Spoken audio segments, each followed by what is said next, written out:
Sunday Gardening on Radio Kent with Andy Garland and Steve Bradley as we head towards BBC Tree O'Clock next Saturday between 11 and 12. This world record-breaking attempt to plant as many trees as possible. Next Saturday morning between 11 and 12. We'll hear from another of those planting sites across Kent very shortly. To run up to Tree O'Clock, we've got East Kent tree surgeon Mark Jones in the studio today answering your questions. To Canterbury we go next. Russell is there. Hello, Russell.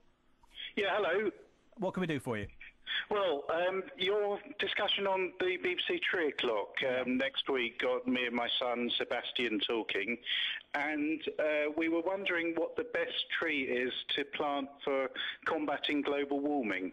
Okay, so the best environmentally friendly tree, Russell. That's a big question. That's a big question, yeah. We haven't got the biggest garden, so, something that wouldn't grow, more than 15 foot or 20 foot or so. That was exactly our next question, Russell, which was where did you want to plant that tree? All right, Mark and Steve are both nodding. I suspect they may have different suggestions for you, Russell, so we'll see. Mark, let's have your suggestion first. How big is your garden? It's about 70 foot. Could you accommodate a mature tree, or would that be too big once it matures? Because that would be the best thing. A nice deciduous British native would be a benefit all round. Yeah, I think we could. I think we could do that. We'd probably have enough room for that. What I would do is I'd look at what other trees survive really well in your area and match it with one of those. Whereabouts in Canterbury are you? Just off Roper Road. Which side of town is that, Russell? Down the south side. Right, okay. I mean, the choice is really yours, but I would try and find something that is going to benefit the garden and also does not require too much maintenance in the future. The choice then is really down to you. You find something that's got a nice foliage, nice crown shape, and a nice height that's going to complement the garden. When you say a British native, Mark, give Russell a few examples of what you mean by that. Oak, ash, beech. Lime can be used. It really depends on what flourishes well in the area. Steve? If you wanted something smaller, you could go for things like sorbus or hawthorn. I'm quite keen on a lot of the broad-leaved evergreens. Things like there aren't that many native ones. That's what I should point out for a start. But if you get something like holly, what you need to bear in mind is if global warming is a concern, you want something that's going to be absorbing carbon all the year round, and of course the evergreens will. There's some thoughts for you, Russell. Very good advice, thank you. I think I will go for the evergreen. The other thing you might want to consider, of course, and guys, I don't know how you feel about this, is that if you can find a tree that's been grown locally, do we have some big tree nurseries? There are some local tree nurseries. Most of the big stock comes in from abroad and then grown on here, but I would look locally around the area for local tree nurseries. All right, Russell, there's some advice for you. Thank you. To Mepham we go next. Richard is there. Hello, Richard. Good morning, Andy. What have you got for us? I'd like to talk to Mark about keeping a tree up as opposed to taking one down. All right. Tell us a little bit more about the said tree, Richard. Okay. This is quite a large for an apple tree. It's about 40 years old. And I don't want to keep it for the fruit, but it gives us quite a nice lot of screen in the summertime. Every couple of years it will shed a bough where it just goes rotten. It has a very large hole where it's been cut once before. It has a hole in it that's probably the size of a small bucket that fills up with water and muck. And I'd like to know what to do about that, whether to just leave it or whether I should drill it to let the water run out, whatever. But in general, it's just covered in lichen. It comes every year. I prune it every year. And I just like the best strategy for preserving it. And what's at the base, Richard? Is it just simply planted into grass, or do you have a circular kind of bed at the base of the tree, or is it just in grass? At the base of the tree, mainly it's gravel.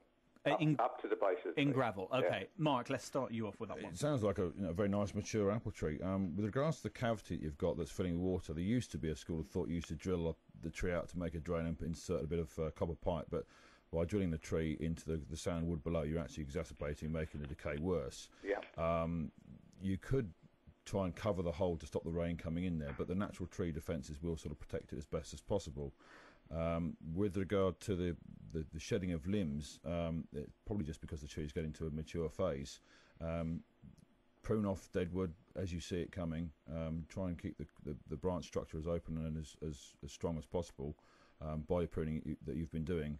And if the ground is compacted underneath, doesn't sound as though it is with the gravel you've got. I would just aerate the soil as much as possible to try and get some good root growth that would benefit the tree. Steve, do you want to add anything? Yeah, the only thing I would add to the cavity situation is that they always rot quicker if you get leaves and debris in there, don't they? So maybe a bit of mesh over the hole. The water will go in and eventually evaporate, but it's when you've got all that gunge in there festering away that you start. Yeah, well, the thing is, what I would do is I would clean that out, and it's better if you do it when it's dry because you can get it out much easier. I would clean that out, and then basically what I would do is just put a piece of mesh or something over so that you get a good airflow, but it stops the debris getting in there, which will tend to speed up the rot.